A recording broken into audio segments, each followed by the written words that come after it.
Halo Mas Bro, jumpa lagi sama saya. Oke ya, selamat malam, pagi, sore, siang, dan petang dimanapun Anda berada. Jadi kali ini saya mau analisa lagi. Jadi ya, mohon maaf ya kalau akhir-akhir ini saya selalu telat kalau update konten-konten tentang tutorial setting Jogen 5, baik Jogen 5 Plus ataupun Jogen 5 yang basic. Karena ya kerjaan saya itu banyak sekali coy. Jadi di samping saya menyeting settingan orang lain, saya bikin tutorial dan saya juga kerja di bidang saya sendiri, di yang yang pasti di luar dari setting Jogen 5 ini. Jadi pekerjaan utama saya di sana itu juga lebih banyak.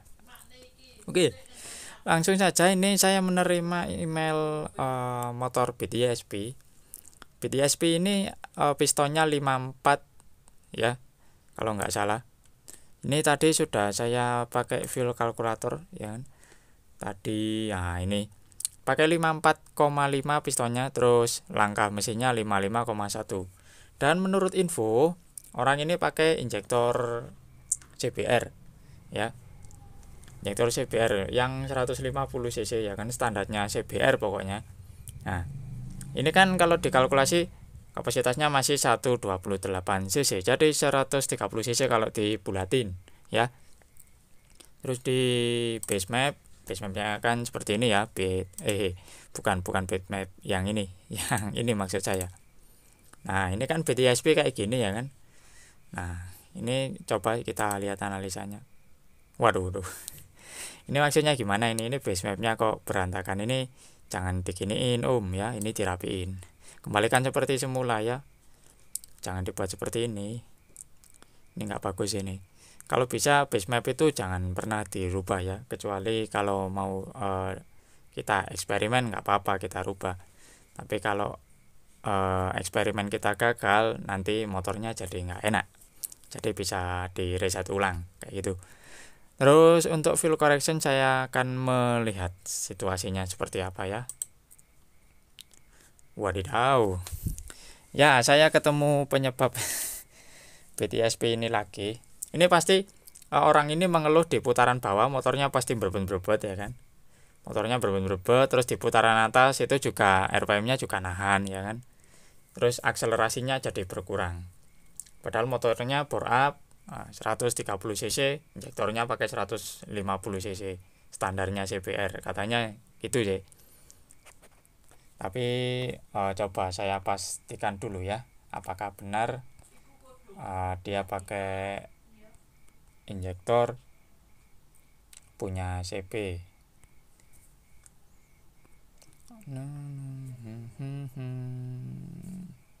Oh ya, injektornya CB benar 8 hole, 8 hole, 6 hole maksud saya. Untuk nokennya masih standar, klepnya juga standar. Gak mau langsung mati, atau starter langsung dikit lepas gas mati. Nah, seperti itu ya keluhannya. Jadi motornya gampang mati pak. Motornya ini gampang mati. Jadi kalau motor gampang mati, itu settingannya ya di sini ini penyebabnya. Pertama, ya tadi sudah ketahuan di base mapnya kayak gitu ya kan, kurang rapi, dirapikan lagi. Terus di fuel correction ini tolong dibenahi lagi. Ini masa logika saja ya. Base map fuel correction standar, misalkan ini dirubah 0 semuanya, itu kan sudah ikut injektornya debit standar punya CB 150 ya kan, 140 cc per menit. Itu pun sudah lebih dari cukup kalau untuk spek 130 cc ya kan. Apalagi ini malah ditambah 24. Waduh. Tambah bahaya ini ya, tambah boros saja. Ya mungkin orang ini suka spek helikopteran seperti itu ya kan. Nah, ini kalau kita tarik ke kanan, ini RPM tinggi malah di minus 30 ini. Ini minus 30, minus 26, di sini minus 13, ini minus 8. Ya kan? Minus-minusnya ini banyak sekali. Jadi ya berbet-berbet motornya nggak enak ya. Jadi ya pinter-pinter kita sendiri ya untuk menyeting sebuah motor injeksi itu seperti apa. Ya memang kita bebas berkreasi, mau pakai fill correction seberapa banyak itu terserah. Tapi reaksi dari mesin itu sendiri yang mengindikasikan bahwasanya oh motor ini loh ternyata seperti ini akibatnya kalau disetting seperti ini, ya kan, disetting seperti itu hasilnya seperti itu juga, ya kan. Dan memang mesin itu tidak pernah bohong ya. Kalau bunyinya berebut-berebut pasti ada yang trouble di mesinnya, di sistem mappingannya juga ya. Terus ini masih berantakan ya. Ini tolong dibenahi lagi. Nah, terus untuk injektor timing kita lihat, oh ini nggak ada masalah, ini injektor timingnya masih bagus ya. Ini masih bawaan ya, mungkin orangnya masih belum berani karena motornya sendiri juga standar, ya kan. Kalau motor standar itu injektor timing nggak perlu di setting ya. Jadi ikut aturan noken as standar saja ya. Kalau noken as standar itu ini nggak perlu di setting, itu sudah bagus, sudah oke ya.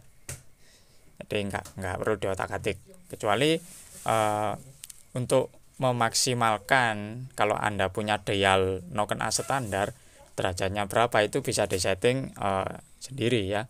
Tapi kalau misalkan masih belum paham, jangan dilakukan ya, sebaiknya jangan, daripada nanti motornya malah nggak enak untuk dikendarai ya kan, akselerasi berkurang, tenaganya nggak ada ya, seperti itu. Oke, lanjut lagi kita ke ignition timing ya. Kita lihat grafiknya. Sepertinya nggak ada masalah ya di sini. Sekilas ya, sekilas kayak nggak ada masalah. Tapi kalau kita lihat, oke ya, saya menemukan hal seperti ini lagi ya. Di video saya sebelumnya itu saya pernah menemukan di motor Vario kalau nggak salah ya. Kalau nggak Vario, pokoknya kelas-kelas motor-motor Honda kalau tidak salah, saya lupa. Ya pokoknya motornya motor matic ya, saya lupa. Nah ini harus dibenerin dulu ya, jangan seperti ini. Ini masa dibuat seperti ini diturunkan lagi. Nah ini dirapikan ini ya, jangan kayak gini. Ini nggak bagus, ini dirapikan saja. Nah gini loh. Nah jadi ikut TPS 2 kayak gini. Ini kan rapi grafik TPS 2 persen. Nah ini kan rapi ya kan, tinggal dirapiin aja dikit-dikit. Nah, bagaimana kita memahami sebuah grafik timing pengapian berdasarkan karakter mesinnya? Ya, ini sedikit tips saya bagikan kepada Anda. Grafik pengapian seperti ini itu bagus di putaran bawah ya. Jadi waktu di TPS bawah antara 2 sampai 20 atau mungkin 2 sampai 25 itu TPS posisi gasnya itu enak. Waktu disentek-sentek di gas tipis-tipis itu mulai awal itu sudah enak, nah gitu enak. Tapi misalkan ini di gas langsung spontan, maka motornya itu akan loyo terlebih dahulu, alias motornya itu nahan ya, nahan di putaran bawah, kemudian di putaran atasnya baru bisa teriak seperti itu ya. Itu karakter dari grafik pengapian yang seperti ini ya. Itu sudah karakter bawaannya. Sedikit tips berbagi saja ya. Jadi itu tadi ya. Jadi masalahnya hanya sepele, jadi hanya di fill correction saja. Ini perlu dibenahi lagi. Terus di pengapian ini juga minta dibenahi ya. Ya mungkin kalau misalkan Anda mau info ke saya, Bang ini tolong langsung dikondisikan saja atau mungkin tolong disettingkan saja, tidak masalah, langsung DM IG saya atau mungkin balas lewat email seperti itu ya kan. Bang tolong disettingkan saja, soalnya saya lebih suka Anda settingkan, atau mungkin tidak punya waktu untuk nyeting, atau mungkin masih belum paham sepenuhnya dalam kita menyeting, itu tidak masalah, ditanyakan saja atau mungkin disampaikan ya. Informasi apapun saya selalu menerima kok ya. Keluhan-keluhan Anda seperti apa itu saya pasti menerima ya, banyak. banyak juga orang-orang yang curhat ke saya, DM IG saya itu beberapa ada yang langsung saya balas kebetulan ya kan. Jadi jangan sungkan-sungkan untuk bertanya ya. Kalau Anda misalkan komen di YouTube tidak dibalas, itu mungkin saya masih sibuk di luaran sana ya kan. Atau mungkin kalau Anda langsung chat IG, itu biasanya saya langsung merespon ya. Saya lebih aktif di Instagram daripada di YouTube ya kan. Seperti itu. Soalnya di Instagram itu banyak sekali orang-orang yang tanya itu, kalau curhat kan lebih leluasa ya daripada kita curhat di YouTube. Kalau di YouTube kan orang-orang pada kebingungan ini yang bener yang mana ya kan, soalnya kan pendapat orang beda-beda. Komentar di YouTube itu banyak sekali ya. Jadi kita nggak bisa secara langsung paham mengenai informasi yang disampaikan ya. Lebih bagus DM IG langsung, atau mungkin dikirim mappingannya lewat email, seperti itu ya. Nah, ini contohnya ya, ignition timingnya seperti ini. Oh, tadi kan kayak gini, terus kan dirapikan gini. Terus ada lagi yang bilang, Bang, Juken 5 itu mappingannya berubah-berubah apa tidak ya. Nah, mappingan Juken 5 atau Juken 15 itu tidak akan pernah berubah selamanya, selama kalian settingnya benar ya. Kalau settingannya Anda salah, maka settingannya nggak akan dapat ya. Jadi ada prosedurnya sendiri ya. Prosedur settingnya itu ada sendiri. Jadi kalau Anda curhat ke saya, terus Anda menceritakan, Bang, saya sudah setting seperti ini, ternyata settingannya kok kembali seperti semula, seperti settingan yang bawaan pabrik ya kan, seperti kembali seperti semula, seperti factory reset, atau mungkin mappingannya belum ke setting sama sekali, seperti itu ya. Jadi di Juken 5 atau mungkin Juken 15 itu prosedurnya berbeda ya. Kalau di Juken 5 biasa itu kita setting seperti biasa, misalkan di field correction, base map, atau mungkin dan kawan-kawannya. Itu kalau Anda lewat laptop itu dicentang semuanya ya, jangan lupa dicentang semuanya sebelum di send map ya. Nah, jadi misalkan di ECU data gini ya kan, sudah melakukan get map, terus di setting, terus kalau sudah selesai waktu send map ini jangan lupa dicentang semuanya ya, biar kirim semuanya ke dalam ECU ya. Jadi ini dicentang semuanya ya, biar kekirim semuanya. Nah, langsung send to ECU, klik core berapa ya kan. Nah, kayak gini, nanti tinggal klik send map ya, seperti itu. Nah, itu untuk di Juken 5 basic ya. Seperti itu, simple ya. Mau mesin hidup, mau mesin mati tidak masalah. Nah, beda lagi dengan di Juken 5 Plus. Kalau di Juken 5 Plus, kalau Anda terlanjur mesinnya hidup, Anda harus melakukan execute dulu. Send map dulu. Setelah di send map baru di execute, terus diklik OK sampai kendaraannya mati, baru selesai ya. Kalau sudah seperti itu, sudah jangan disetting-setting lagi, sudah jangan dirubah-rubah lagi, itu sudah paten ya. Jadi di Juken 5 Plus ini kita harus lebih berhati-hati dalam menyeting ya. Soalnya di Juken 5 Plus itu akan langsung connect ke motor, akan langsung masuk ke area lift tuning ya, sebagian akan masuk ke dalam lift tuning ya kan.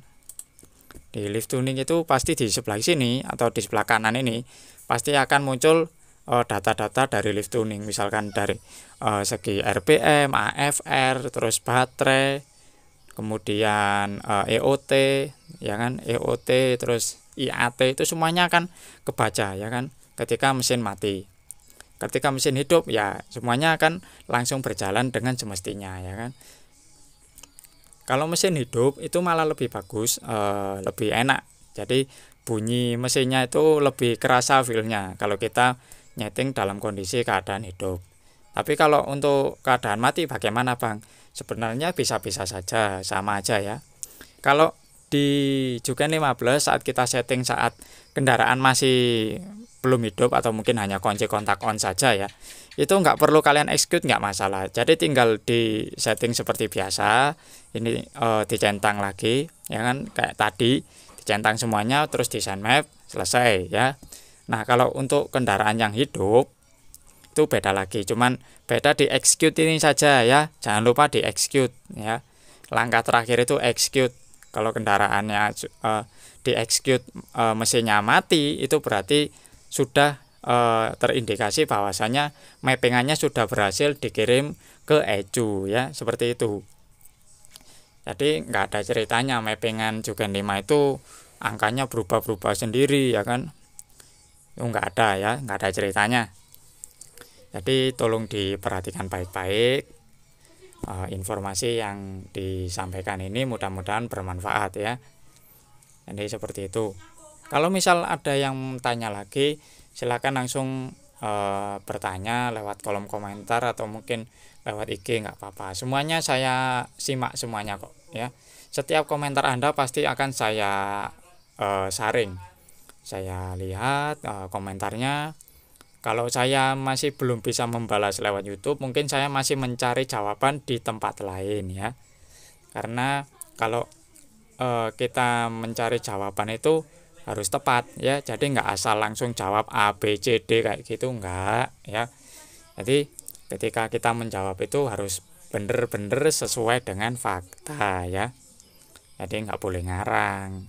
Kalau ngarang kan namanya berbohong ya. Kita nggak boleh berbohong ya. Kita tidak diajarkan seperti itu. Oke, mungkin sekian dulu videonya dari saya, hasil analisa dari Beat ESP 130cc dengan kendala starternya susah nyala. Jadi seperti itu ya. Terus kalau masih sudah menyimak video ini tapi tetap tidak nyala-nyala, langkah terakhir ada di settingan ini, fuel start ya kan. Ini di setting lagi, terus derajatnya juga di setting, standarnya ikut standar pabrikan saja. Terus untuk di warming up, nah seperti ini biarkan bawaannya saja ya kan. Biasanya kan bawaannya itu tinggi-tinggi kayak gini ya kan. Misalkan nih, ini di blok biasanya kan kayak gini. Biasanya kan gini, tinggi-tinggi gini kan ya. Terus di sini juga ini biasanya agak tinggi ya kan. Nah, kan biasanya kan gini. Nah, kan biasanya kan gini.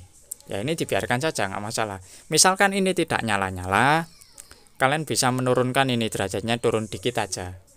Ya nanti bisa nyala kok ya. Insya Allah bisa. Ya, nggak ada yang tidak bisa. Ya, kalau masih belum bisa nyala, motornya bawa ke saya saja. Itu langkah terakhir ya. Langkah terakhir cara paling efektif. Seperti itu ya. Oke, mungkin sekian dulu videonya dari saya. Jangan lupa di like, share, dan di subscribe channel saya Kinyo Motovlog. Dan saya Kinyo Motovlog is pamit. Dadah. See you next time. Terima kasih.